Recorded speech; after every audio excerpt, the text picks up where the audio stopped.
Because we've talked about moms using their placenta in a lot of different ways after giving birth. Some women have their placentas made into pills. Others will eat their placenta. We even shared a smoothie that some people were eating with their placentas. But now there's a new trend that moms are engaging in, and this has also raised some eyebrows. While some women opt for a natural labor and delivery using breathing techniques and birthing pools, a handful of others are taking the birthing process back to its roots, choosing a lotus-style birth, which is the practice of leaving a newborn's umbilical cord attached to the placenta until the cord naturally separates at the navel days later. Advocates of the lotus method not only believe in the non-traumatic importance of a natural birth for both mother and baby, but also that it ensures the newborn is receiving the full amount of highly nutritious blood that's in the cord. So is it just another hippie trend, or is there proof in the lotus? Wow. We actually have a mom on the line who did this lotus birth, and she's joining us now. Thank you for being with us. Out of curiosity, what made you decide to use this lotus birthing process? Basically, I was really interested in going as natural as possible, much like our cousins with primates who don't chew off their cord in the wild. They do in captivity, but not in the wild. So this just made sense to me, this very instinctual choice to keep the placenta attached via the umbilical cord until it naturally fell away. Now, Adele, you've had 2 children and done the lotus birth thing. Isn't that correct? I have indeed, yes. Yes, and there were no problems or complications with either one? No, none at all. How long does it typically take before the umbilical cord separates itself? It's anything from 3 to 10 days, but for both of my births it was 6 days.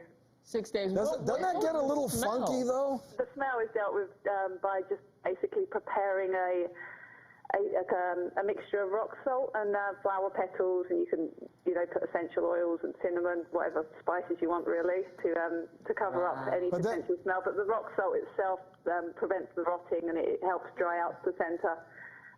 Kind of much like curing meat, I guess. There's no debating this is the natural way to go.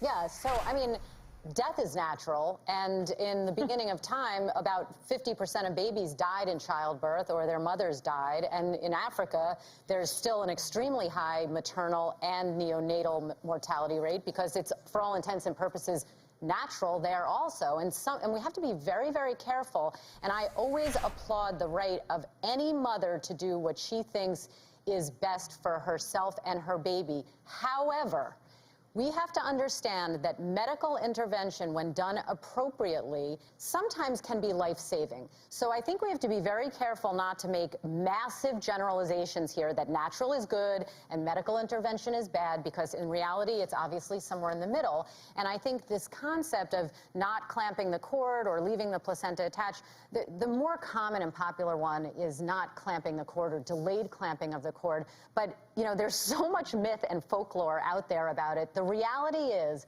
once that umbilical cord hits room temperature, it will spasm, what we call vasoconstrict, and stop pulsating very, very quickly. Right. There's no blood flow going through that, which is why when a cord prolapses out of the vagina, it's a life-threatening surgical emergency for the baby, because once that cord hits room air, it's going to spasm down. Now, that's very different than in the process of a delivery, a midwife or a doctor immediately going to clamp and cut that cord, because we can do that in 2 seconds, whereas if you leave it alone and let it naturally stop pulsating, that will take 60 seconds, 2 minutes, 3 minutes, and in that period of time, it is correct, the baby can get more blood, but again, that's not always a good thing, because too much blood going to a neonate can be dangerous in and of itself. So I really want to emphasize here, and one thing go for the middle ground. One thing you didn't talk about is the whole concept of leaving something attached to you that's dead.